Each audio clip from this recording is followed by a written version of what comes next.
students.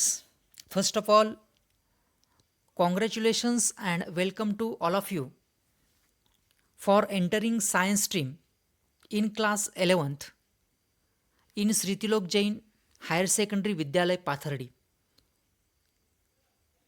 You know that you cannot come to school because of the global crisis in COVID 19.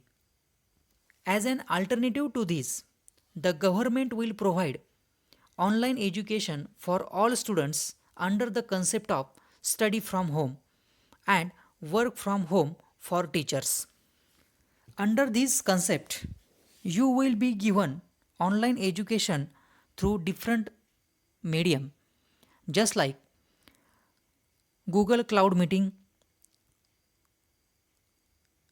Zoom Cloud Meeting, teacher self videos on YouTube, etc.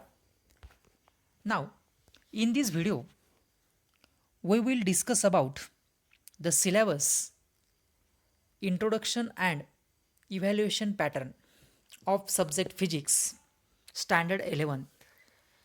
Myself, Sri Kakade SB. I am your physics teacher. The physics is the branch of science which deals with the study of nature or study of natural phenomenon. तर ह्या व्हिडिओमध्ये आपल्याला इयत्ता 11वीचा एक syllabus आणि त्याचं वार्षिक मूल्यमापन कसं असेल याच्यावर चर्चा करायची पा.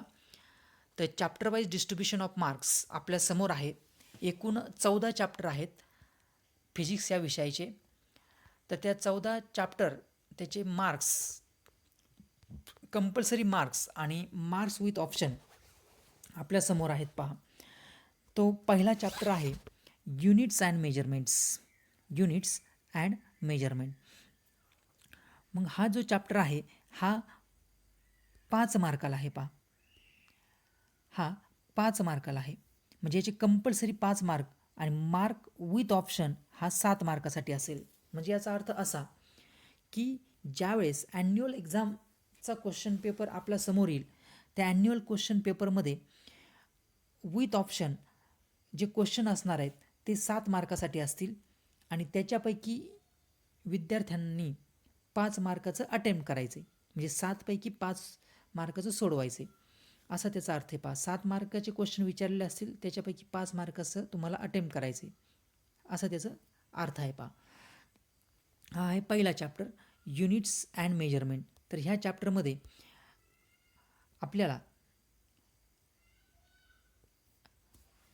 फंडामेंटल क्वांटिटीज, डिराइव्ड क्वांटिटीज, त्यानंतर measurement of length, mass and time हे आर्टिकल स्टडी करायचे आहेत पहा.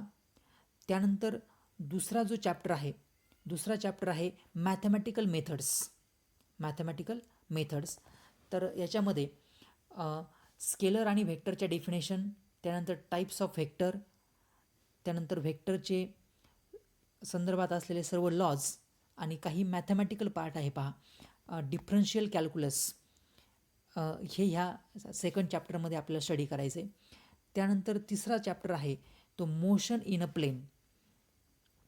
तर हा जो थर्ड चॅप्टर आहे तर याच्यामध्ये टाईप्स ऑफ मोशन स्टडी करायचे आहेत पहा. Just like rectilinear motion, projectile motion, uniform circular motion.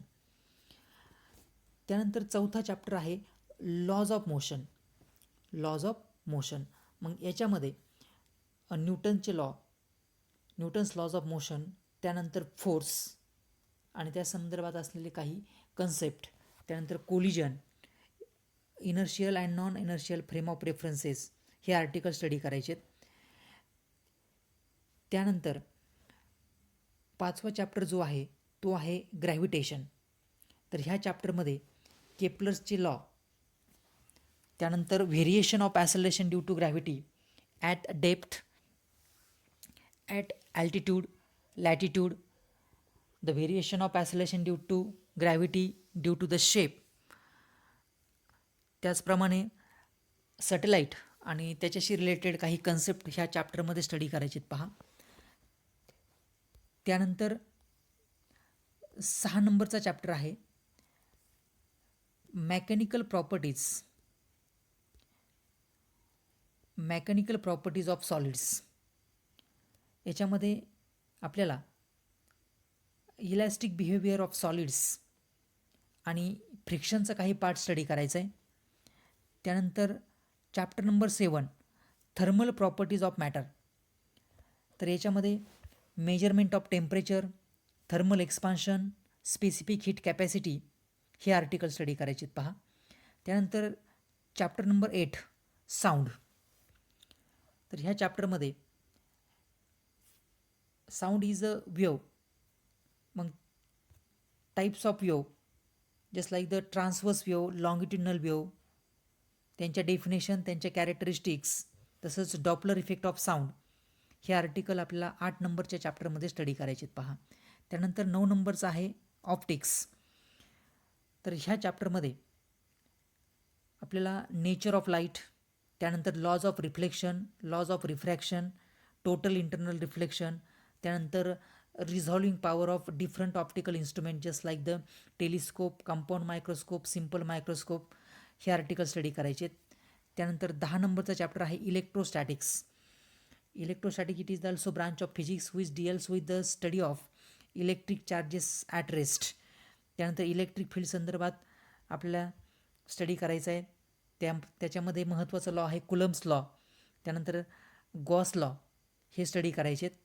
नंतर आहे 11 नंबरचा जो चॅप्टर आहे 11 नंबर. तर 11 नंबरचा चॅप्टर आहे electric current through conductors. Electric current through conductors याच्यामध्ये ओहम्स लॉ सर्वात महत्त्वाचा लॉ आहे. त्यानंतर इलेक्ट्रिक करंटच्या रिलेटेड सर्व कन्सेप्ट, इलेक्ट्रिक फील्ड असेल, इलेक्ट्रिक फ्लक्स असेल, हे सर्व आपल्याला 11 नंबरच्या चॅप्टरमध्ये स्टडी करायचं आहे. त्यानंतर 12 नंबरचा आहे मॅग्नेटिझम. तर ह्या चॅप्टरमध्ये आपल्याला मॅग्नेटच्या प्रॉपर्टीज किंवा मॅग्नेट संदर्भात असलेले सर्व कन्सेप्ट, त्याच्या मॅग्नेटिक लाईन्स ऑफ फोर्स असेल, मॅग्नेटिक इंडक्शन असेल, पोल असेल, पोल स्ट्रेंथ असेल, सगळ्या मॅग्नेटच्या कन्सेप्ट आपल्याला मॅग्नेटिझम ह्या चॅप्टरमध्ये स्टडी करायच्यात. त्यानंतर सेकंड लास्ट जो चॅप्टर आहे 13 नंबरचा electromagnetic waves and communication system. तर ह्या चॅप्टरमध्ये आपल्याला what is mean by electromagnetic wave, त्यानंतर characteristics of electromagnetic waves, types of electromagnetic waves just like the gamma, X-ray, ultraviolet rays, radio waves, microwaves etcetera. आणि त्यांच्या सर्वांचे युजेस आणि properties आपल्याला इलेक्ट्रोमॅग्नेटिक वेव्ज 13 नंबरच्या चॅप्टरमध्ये स्टडी करायचे पहा. त्यानंतर त्याचाच पुढचा पार्ट आहे कम्युनिकेशन सिस्टीम. तर याच्यामध्ये जे कम्युनिकेशनचे जे टाईप्स आहेत mostly the space wave communication, sky wave communication आणि ग्राउंड वेव्स कम्युनिकेशन यांच्या संदर्भातला स्टडी करायचा आहे. त्यानंतर आपल्या सिलेबसचा शेवटचा जो चॅप्टर आहे last semi conductors. It is a very important chapter. Semi conductors ह्या चॅप्टरमध्ये टाईप्स ऑफ कंडक्टर्स, त्यानंतर त्याच्याशी इलेक्ट्रॉनिक काही डिव्हाइस आहेत पहा, पी एन जंक्शन डायोड आहे, सोलार सेल आहे, अशा पद्धतीने त्याच्यामध्ये आर्टिकल आहेत. हे आपल्याला 14 नंबरच्या चॅप्टरमध्ये स्टडी करायचे. अशा पद्धतीने हा एकूण 14 चॅप्टर्स आहेत आणि त्याच्यासमोर ह्या 14 चॅप्टरचे मार्क्स आणि मार्क्स विथ ऑप्शन दिलेले आहेत पहा. म्हणजे कोणता चॅप्टर किती मार्काला आहे विथ ऑप्शन आणि कंपल्सरी. तुमच्यासमोर हे 2 कॉलम दिसत आहेत पहा. तर याच्यामध्ये हा जो कॉलम आहे मार्क्सचा हा कंपल्सरी मार्क्ससाठी आहे आणि हा मार्क्स विथ ऑप्शनसाठी आहे. म्हणजे याच्यामध्ये तुम्हाला 7 पैकी 5 सोडवायचे, म्हणजे 7 मार्कापैकी 5 मार्काचं अटेम्प्ट करायचे. तसंच दुसऱ्या चॅप्टरला सुद्धा तेच आहे. तिसऱ्या चॅप्टरला 8 मार्काचं क्वेश्चन विचारलेले असतील आणि 6 मार्काचे सॉल्व करायचे. अशा पद्धतीने हे मार्क ऑफ डिस्ट्रीब्युशन आहे. त्यानंतर चौथा जो आहे laws of motion, total compulsory marks आहेत 7 आणि मार्क्स विथ ऑप्शन आहेत 10. त्यानंतर ग्रॅव्हिटेशन 5 नंबरचा आहे. 5 नंबरचा ग्रॅव्हिटेशन आहे पहा. कंपल्सरी मार्क्स आहेत 5 आणि विथ ऑप्शन्स आहेत 7. त्यानंतर 6 नंबरचा आहे mechanical properties of solids. Compulsory marks आहेत 4 आणि मार्क्स विथ ऑप्शन आहेत 6. त्यानंतर 7 number thermal properties of matter. Compulsory 5 mark, marks with option 7. 8 number sound. Compulsory mark 5 with option 7. त्यानंतर chapter number 9 optics. Compulsory mark 7 with option 10. Chapter number 10 electrostatics. Compulsory mark 5 with option 7. त्यानंतर chapter number 11 electric current through conductors. Compulsory marks 4, marks with option 6. Chapter number 12 magnetism. Compulsory marks 4, marks with option 6. त्यानंतर chapter number 13 electromagnetic waves and communication system. Compulsory mark 4, marks with option 5. And last chapter semiconductor. Compulsory marks 4 and marks with option 5. मग compulsory मार्कची जर बेरीज केली तर ती 70 येते पहा, 70. आणि विथ ऑप्शनची जर बेरीज केली तर त्याची 98 असेल. म्हणजे याचा अर्थ विथ ऑप्शन जी क्वेश्चन पेपर असणार आहे ती 98 मार्काची असेल आणि त्याच्यापैकी तुम्हाला 70 मार्काचं अटेम्प्ट करायचं आहे. हा एक 11वीचा फिजिक्स या विषयाचा हा एक सिलॅबस आहे पहा. त्यानंतर प्रॅक्टिकल 30 मार्काचं प्रॅक्टिकलसुद्धा ॲन्युअलला तुम्हाला अटेम्प्ट करायचे पहा.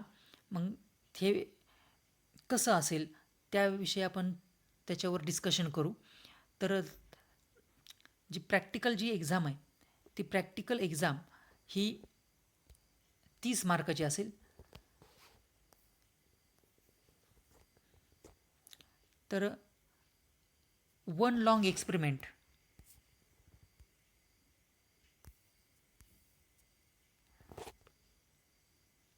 त्यासाठी टाईम जो असणार आहे तो 3 तास असेल. टोटल मार्क्स प्रॅक्टिकलचे आहेत 30 आणि पासिंगसाठी आहेत 11 मार्क. तर याच्यातला जो ए सेक्शन आहे तो आहे लॉंग एक्सपेरिमेंट. म्हणजे एक सेक्शन 1 लॉंग एक्सपेरिमेंट तुम्हाला करायचं आहे पहा. आणि तो 1 लॉंग एक्सपेरिमेंट आहे साधारण 10 मार्कासाठी तो आहे. त्यानंतर बी सेक्शनमध्ये आहे 1 शॉर्ट एक्सपेरिमेंट. 45 मिनटं त्यासाठी वेळ असेल आणि तो आहे 5 मार्कासाठी. नंतर एक ॲक्टिव्हिटी करायची 30 मिनटामध्ये आणि त्याच्यासाठी सुद्धा 5 मार्क आहेत. आणि सर्टिफाईड जर्नल जे काही एक्सपेरिमेंट होणार आहेत त्याचं एक रेकॉर्ड मेंटेन करायचं आहे आणि त्या रेकॉर्ड मेंटेन करण्यासाठी त्याला आपण जर्नल म्हणतो, ते 5 मार्काला आहे पहा. अशा पद्धतीने हे प्रॅक्टिकलचं मार्क ऑफ डिस्ट्रीब्युशन आहे 30 मार्कासाठी. तर ज्यावेळेस प्रॅक्टिकल सुरू होतील त्यावेळेस पुन्हा एकदा तुम्हाला ते सांगितलं जाईल. तसंच evaluation plan for standard 11 subject physics. म्हणजे जे वार्षिक मूल्यमापन कसं असेल किंवा तुमचा रिझल्ट जो आहे 11वीचा तो कसा कॅल्क्युलेट केला जाईल तो तुमच्या समोर आहे. तर तुम्हाला एकूण 4 एक्झाम द्यायच्यात पहा. त्यातली पहिली एक्झाम आहे फर्स्ट युनिट टेस्ट. त्याच्यामध्ये टोटल थेरी असेल आणि ती असणार आहे 25 मार्कासाठी. त्याला आपण फर्स्ट युनिट टेस्ट म्हणतो पहा, 25 मार्क. त्यानंतर दुसरी एक्झाम तुम्हाला द्यायची आहे टर्मिनल एक्झाम, ज्याला आपण टर्म एंड एक्झाम किंवा 6माही परीक्षा असं म्हणतो. याच्यातसुद्धा तुम्हाला कम्प्लिटली थेरी सेक्शन आहे आणि टोटल 50 मार्क असेल पहा 50 मार्कासाठी. त्यानंतर तिसरी एक्झाम अटेम्प्ट करायची ती आहे सेकंड युनिट टेस्ट. याच्यातसुद्धा सगळी थेरी आहे आणि 25 मार्कासाठी ही सेकंड युनिट टेस्ट असेल पहा. आणि शेवटची चौथी एक्झाम तुम्हाला अटेम्प्ट करायची ॲन्युअल एक्झाम, ज्याला आपण वार्षिक परीक्षा म्हणतो. याच्यामध्ये थेरी प्लस प्रॅक्टिकल दोन्ही इन्क्लूड आहे. तर जी थेरी असणार आहे ती 70 मार्काला आणि जे प्रॅक्टिकल एक्झामिनेशन तुम्हाला अटेम्प्ट करायचं आहे ते 30 मार्कासाठी असेल. ते 30 मार्कासाठी असणार आहे. मग सर्वांची जर आपण बेरीज केली तर ती किती येते पहा. ती सर्वांची बेरीज ही 200 येते पहा. म्हणजे 25 मार्क्स फर्स्ट युनिट टेस्ट, त्यानंतर 50 मार्क्स टर्म एंड एक्झाम, नंतर 25 marks second unit test, 70 marks annual theory exam आणि 30 मार्क्स ॲन्युअल प्रॅक्टिकल एक्झामिनेशन. सगळ्यांची जर ॲडिशन केली तर ही काय येते 200 येते आणि त्याचा ॲव्हरेज जर काढला आपण त्याला 2नेच डिव्हाइड केलं तर हे 100 येतील. म्हणजे तुम्हाला हे एक फिजिक्स ह्या विषयासाठी 100 मार्कचं तुम्हाला अटेम्प्ट करायचं आहे. हा तुमचा ॲव्हरेज काढला जाईल आणि अशा पद्धतीने तुम्हाला रिझल्ट कॅल्क्युलेट करता येईल. हा तुमचा रिझल्ट असणार आहे पहा. सगळ्यांची first unit test, second unit test, first term exam आणि annual exam theory plus practical सगळ्यांची जी ॲडिशन आहे ती 200 मार्क होती पहा. आणि त्याच्या 2ने डिवाईड केल्यानंतर जेवढे काही तुम्हाला मार्क्स पडतील ते तुमचे वार्षिक फिजिक्स विषयामध्ये पडलेले मार्क्स असतील. त्यानंतर एक महत्त्वाची नोट आहे पहा. Note for practical examination higher secondary 11 instruction for conducting 11th practical examination 30 marks has been printed in the handbook published by Balbharati for the academic year 1920 for physics. म्हणजे मागच्या वर्षीपासनं प्रॅक्टिकल एक्झामिनेशनचे मार्क ऑफ डिस्ट्रीब्युशन आणि काही pattern थोडासा change झालेला आहे पहा. आणि तो सगळ्या चेंजेस ह्या बालभारती पब्लिकेशनमध्ये सगळं पब्लिश केलेलं आहे. आणि महत्त्वाची जी नोट आहे, no first term end practical examination. म्हणजे प्रॅक्टिकल एक्झामिनेशन फक्त ॲन्युअलच होईल, 6 महिला प्रॅक्टिकल एक्झामिनेशन होणार नाही. अशा पद्धतीने एकंदरीत 11वीला तुमचं हे इव्हॅल्युएशन असणार आहे पहा. आणि आपण सिलॅबसचं इंट्रोडक्शन पाहिलं आहे. तर पुढच्या व्हिडिओमध्ये आपण प्रत्यक्षात सिलॅबसला सुरुवात करू. Okay, thank you very much.